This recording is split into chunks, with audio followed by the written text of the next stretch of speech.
Periodisasi pemberlakuan UUD di Indonesia bab 2. Pengajar Dr. Andes Titik.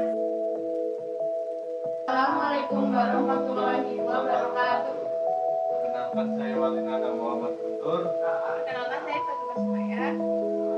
Saya Sudin. Saya Nathan Syahmata dan Saya Muhammad Fatimah. A. Periodisasi pemberlakuan Undang-Undang Dasar di Indonesia. Kebebasan demokrasi di Indonesia dijamin dan dilindungi oleh Undang-Undang Dasar Negara Republik Indonesia tahun 1945, Undang-Undang Dasar NRI tahun 1945. Tepatnya pasal 28 yang menegaskan kemerdekaan berserikat dan berkumpul, mengeluarkan pikiran dengan lisan dan tulisan dan sebagainya, ditetapkan dengan undang-undang. Pasal 28E ayat 3, setiap orang berhak atas kebebasan berserikat, berkumpul dan mengeluarkan pendapat. Unsur utama dari demokrasi Indonesia yang berdasarkan Pancasila adalah prinsip musyawarah mufakat, di mana prinsip ini bersumber dari sila keempat Pancasila, yang intinya adalah mencapai suatu keputusan berdasarkan kesepakatan bersama. Konstitusi yang pernah berlaku di Indonesia, semuanya menganut demokrasi Pancasila. 1. Pasal 1 ayat 2 Undang-Undang Dasar Negara Republik Indonesia tahun 1945 sebelum dilakukannya amandemen berbunyi, kedaulatan di tangan rakyat dan dilakukan sepenuhnya oleh Majelis Permusyawaratan Rakyat.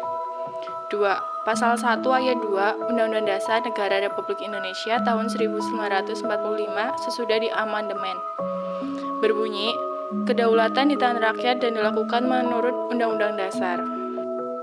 Konstitusi yang pernah berlaku di Indonesia, semuanya menganut demokrasi Pancasila.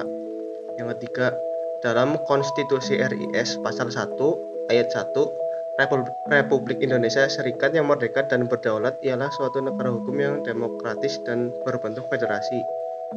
Ayat 2, kekuasaan kedaulatan Republik Indonesia Serikat dilakukan oleh pemerintah bersama-sama Dewan Perwakilan Rakyat dan Senat. Yang keempat, UUDS 1950 Pasal 1 ayat 1, Republik Indonesia Serikat yang merdeka dan berdaulat ialah suatu negara hukum yang demokratis dan berbentuk kesatuan. Ayat 2, kedaulatan Republik Indonesia adalah di tangan rakyat dan dilakukan oleh pemerintah bersama-sama dengan Dewan Perwakilan Rakyat. UUD RIS 27 Desember 1949 sampai 17 Agustus 1950. Pada 27 Desember 1949 terjadi 3 peristiwa penting lainnya, yaitu yang pertama, penyerahan kedaulatan dari Kerajaan Belanda yang diwakili Ratu Juliana kepada Muhammad Hatta sebagai wakil Republik Indonesia Serikat di Belanda. Kedua, penyerahan kedaulatan dari Republik Indonesia kepada Republik Indonesia Serikat di Yogyakarta. Ketiga, penyerahan kekuasaan dari wakil Belanda Loving kepada wakil Indonesia Sri Sultan Hamengkubuwono di Jakarta.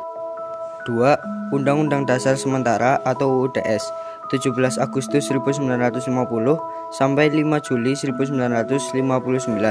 Soekarno mengeluarkan dekret presiden pada 5 Juli 1959 yang berisikan 3 hal, yakni A. Membubarkan Badan Konstituante, B. Menetapkan berlakunya kembali UUD 1945 dan tidak berlakunya UUDS 1950, C. Pembentukan MPRS dan DPAS. Undang-Undang Negara Republik Indonesia tahun 1945, 5 Juli 1959 sampai 19 Oktober 1999. Pemilu tahun 1955 untuk memilih DPR dan anggota konstituante terlaksana dengan baik, namun konflik antar elit politik tidak dapat diselesaikan dengan baik. Wakil Presiden Muhammad Hatta mengundurkan diri pada 1 Desember 1956. Salah satu alasan mengapa Hatta mundur adalah ketidaksetujuannya terhadap konsep Soekarno tentang demokrasi terpimpin dan penguburan partai politik yang menurutnya dapat mengakibatkan kekuasaan tanpa kontrol yang didukung oleh golongan tertentu. Thanks. Do you have any question?